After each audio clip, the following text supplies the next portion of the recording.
Good morning to everyone. Welcome back. Glad Good you guys are here morning. with us again today. It's like it's morning. It's morning time for us. I don't know what time it is for you, but it's definitely morning time for us. Actually, it's almost lunch. But I'm Tiala Kid, and glad that you guys are here with us today. Again, we are here to try to share with you guys some information as far as what's still going on in the NFT space.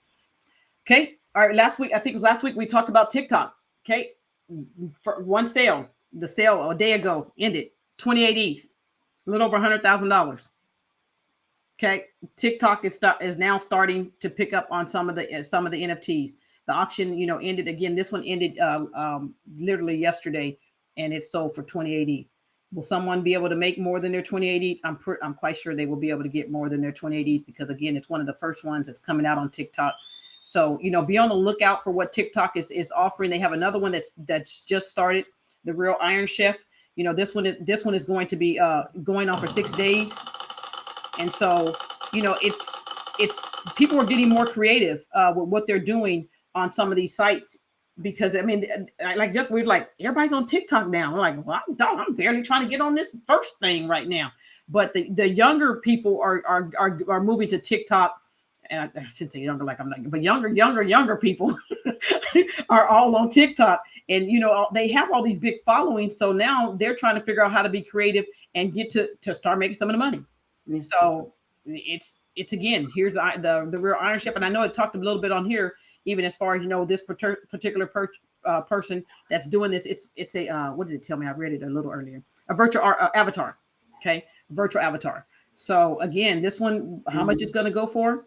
Nobody knows, but it's still got 6 days to go. Okay. Jessica, did you want to add something on that? I thought you said something. Yeah. Oh yeah. Well, just even talking about the masses, the younger people are moving to the digital world and the masses, and so they're trying to stay connected with them. The streaming, especially with TikTok, the viral moments. So a lot of people are invested in, especially the first of their kind of each one of these. Um, so yeah, the youth are going to be probably more knowing about this than you probably would, but when you can bid on some of these, hopefully they'll start some open editions. But right now, since it's the first of their kind, I think the first of each artist is going to be a one of one. Yeah. Yep. If you get the one on one, yeah, you just got to be willing to bite the bullet again. Yes, And I think even too, it's like you said, going immutable also. So okay, so that's that's a right. TikTok. So be on the lookout for TikTok. For the different things that they're going to still be continuing to do. All right, and then the next one, the candy. Candy. Where's it at? Yeah, so Candy is going to have the early access coming up. If you were joining their Discord before the 8th of October, they're allowing you to get the MOB cards first. They have a family and friends that if they signed up, you're part of the Discord before July 8th, that's another early access. But if you're also part of the Discord before October 8th, you also are going to be in the early access.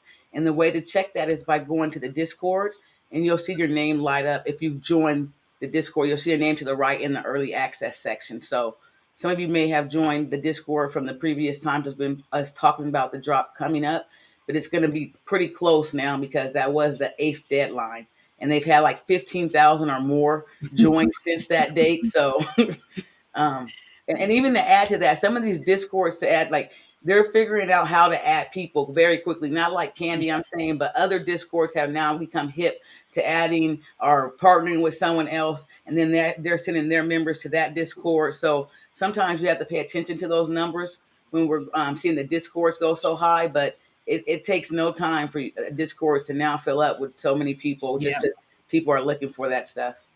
And I think even when you say that, I think that's important too because some of the projects are getting let's say 50,000, 100,000. It's like it's happening so fast, but a lot of it pretty much is almost some. In many times not just bots, but again, like people are also still bringing over their 10,000 people or 5,000 people that they have. But so gauge that. The reason why I say that is gauge that when you're looking at different projects. Yes, sometimes you can get into projects that have a lot of people, and trust me, I use the same scenario. I'm like, okay, if there's that many people that are in that particular Discord, someone else might want that particular item. But that also will determine to me in many situations as far as if I'm thinking that project, if I really like the project, okay, I'll stick with the project. But if it's something that I know has kind of like had bots and all those things to add to its Discord, then that may be something that I would really go in and say, hey, well, you know, maybe this might be an idea of one where I might need to go in and flip. So I can get, if I can get in at the mint price, I can always at least go in and make a couple $1,000s by flipping that particular item. So again, you start gauging those things as far as when you're looking at the Discords and so forth, the different project that you're looking at getting into. That's one of the things I'm kind of trying to tweak and make adjustments on also for myself. Because you want to make this authentic community behind it, not just coming in to flip it. Because if you're coming in to invest it and they're just coming in to flip it, it's going to drive that price down because they're just looking to sell it as an item and not really care to invest in it. So Yep. Both ways we have to look at it. Okay, good stuff. Good stuff. All right. And then this is another one you have. Oh, yes. Only Ron, if you were in the Stoner Cat whitelist, they did launch today, so you're able to claim yours from yesterday until today at 4:00.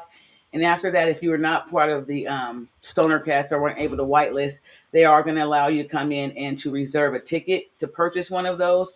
And that way they're trying to mitigate the gas fees in wars.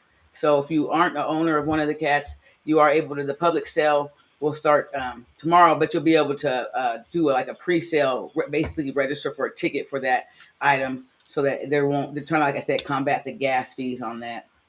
Yep. And so you can look at it, make sure if it's a project that you think it's something you are interested in, just check it out. Usually owning the Stoner Cats or one of these items, they've been partnering with other projects as well. We showed you the 12 days of life, the Ghostbusters that they also are going to be having. So, but I just want to make sure if you do already have the cat that you do make sure you are able to go and mint this up till 4:00 today, Pacific my time. So I'm not sure where you are. Eastern it'll be 7, of course, and so forth. And I know someone asked us about, I think we're going to talk about this one too, but the party Degenerate. Okay, that was on the list. Okay, someone asked about, did we get into this? Okay, so let me tell you, no. Okay, because we looked at the doggone thing, and then what happened was it was at 3 ETH, and then it came down to 2.7. And I was like, me and Jessica were like, okay, we'll just keep an eye on it, because it at the time it had only minted. So for the new people, because I know I just like went to know. This was a project that we looked at last week, and we're like, hey, this looks interesting as far as because of who they had on their site and who they were partnering with on this particular NFT.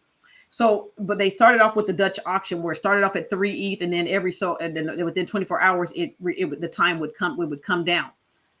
So we started looking at it. It was like at three, and it was only like 300 or so that had sold. And I was like, I'm good. We're going to sit back and wait on this one. I'm not just going to pay 3 ETH and don't have to pay 3 ETH. I can kind of watch when the transactions are trying to come through. So I think it got to like 6, and then all of a sudden, or 6 point something, and 5 got close to, was it 5 point something, close to 5 something. And it just like, by the time we looked at it again, we're like, it's sold out. Okay. No, I was okay with it selling out. Like, no, yeah. So yeah, and it's okay because a lot of the new people may not know, behind this project are a lot of different well-known artists, and you'll be able to breed these at some point. I'm not sure exactly how they allow you to breed. Basically, you'll maybe be able to breed like a Hackatow art with a Joe Toys, or there's different artists, or Fev render art with another artist. I'm not sure if that's, here we go, Corey and other people are on there also. And so you may be able to, at some point, be able to get both of those artists' art. I'm not sure how the breeding concept is going to work, or maybe they'll both collab on that art. So it's very cool project, but like she's saying, it was starting off at 3 ETH and they weren't selling, and it kept continuing to come down. And even when we seen it at 0.5, we're like, okay, it's at 0.5. And so even when you get the owners, so probably they own maybe a couple in there. So I even think the price possibly could come down a little further. So I'm watching. We are definitely watching this one because because it's who it's connected with. I will probably end up buying at least 2 of these at some point. But again, like Jessica was saying, we are still watching it because there were so many of them that were still listed at the 0.8. So so how my brain normally works is like, okay, if this project either starts taking off, I know if I let it start taking off, I know I'm going to probably have to be in this project and figure I'm gonna have to get in at 1 ETH. Okay, so that's my scenario. Otherwise, if I wait on this particular project, I simply say, hey, you know what? Let me give it another day, because right now it's not moving as fast as I think it should be moving. Let's see if it's going to drop down a little bit. So I have 2 variations as far as my strategy on entering on this particular project. Again, because like I said, if it comes down, then I might be able to get 2 for my same price of knowing that I'm going to get 1 in for 1 ETH. And you add more to that, like saying even the distribution on it. Some of these people are going to try to sell, and generally when they do start selling, the other one tries to beat the other person's price, and the other person tries to beat the other price, and now the floor can drop. Yeah, so yeah, so if they have multiple, if that distribution isn't evenly out in the project, people are usually going to be, okay, I have 3, so let me just list this one for this price right now because I have these other 2 I'm banking off of. And then somebody else has the same idea, and then they start beating each other's price. So pay attention both ways of which way it's going to go, specifically also with the distribution of how many owners that someone may have. Yeah, because I know on here that you can mint up to like 20 of them. So I was like, okay, like you said, when we're looking at the number of the owners, I'm thinking, okay, well, if everybody just got 3, you're still almost at you're low, right at the 10,000 mark for the number of items. But again, there were times when I was seeing the transactions coming through so fast. It was like, okay, someone minted 20, someone missed 20. And I was like, okay, well, who's minting all these doggone things? And by the time, again, it happened, I'm still not upset. Because again, I think for me, or for both of us, we've been kind of looking at projects like, okay, that one is still a very good project and definitely want to enter in this project. But with the number of people that were minting and how fast it sold out, we're like, who really minted that? Was that like you? The artist? Was that the artists themselves and the family members trying to make sure the project is successful? And then it's going to come down later as you watch it. So some people may take the risk, but it was quite a few, like at least 300 that have minted at the 3 ETH price. Yeah. So they probably holding on for, but yeah, you could have got 3. No, at 12,000. Yeah, you could have got 3 if you would have just waited it out. Or actually, a little more than that. Mm-hmm. So I hope they're getting a 1 of 1. Yeah, they 1 of 1. But again, I think overall, we still feel like this is a good project. So, depending on where you got in, if you got in this particular project, this is definitely a project that's on our radar. So just let's be real clear. I gave you my scenario of where I'm looking to get at. Can you drop the link for this candy? My computer. Oh, someone asked about the candy link. So if we can drop that in the chat. Okay. We'll try to get that for you. Okay. All right. The next one. All right, this was a drop too. That the Doodles. So me and Jessica were literally on the phone earlier, like talking back and forth. Like, okay, well, they because what happened on this Doodle, there was this drop called Doodles, and I was like, okay, it's kind of interesting. I looked at it, and I was like, okay, it's kind of interesting. The way they did their whitelist was that they had so many people in their Discord, and they gave them an option to mint. I think it's like 5 of them. I don't know how many of the people in the Discord were able to mint, but there was definitely some backlash as far as, hey, why were they able to mint 5? Why did you only give it to your people in your Discord? The whitelisting thing, I think, is going to always be controversial. I don't think whoever's developing these projects is going to there's not going to be a right way and wrong way to do it. I think no matter which way you do it, you're still going to be in trouble. And so Jessica was like, well, I don't think they should have got that many to mint. I was like, well, yeah, that's true. I understand. But then you're trying to... What'd you say? You said it was like 5 of them each? It was 5. I think he said 5. I mean, that was definitely, it was 100% for the community. And I am all for about being for the community. But you also have to convince people that want to invest in that project to invest in that project. So you usually get it for real low, and then you're going to go over and mark it up and try to sell it. And once it gets marked up, of course, majority of people have it. So it's like only maybe 500 owners holding 500. And then one mistake could happen, and it's going to drop the floor because then they all have 5. This right here. Like, just make up some money. Let me go throw one on for this price. And then there we go again. Now everybody's just trying to sell it. Price is going down. Well, you have to, I think when you look at it too, like when they were able to mint this at 0.123. Okay. That was the cost to mint those. So, selling being able to mint it at that price and just selling one of your items at the 0.8, you made all your money and you still got 4 items. Mm-hmm. So it's only for the community. But see, we disagreed. So I was like, well, it's not just for the community. It's for people who have been supportive of you like the whole time when you first started. I get it both ways. Sometimes that community is created by them, fabricated. Like they only tell their friends, and their friends know about it, and your friend, and that's it, that knows about it.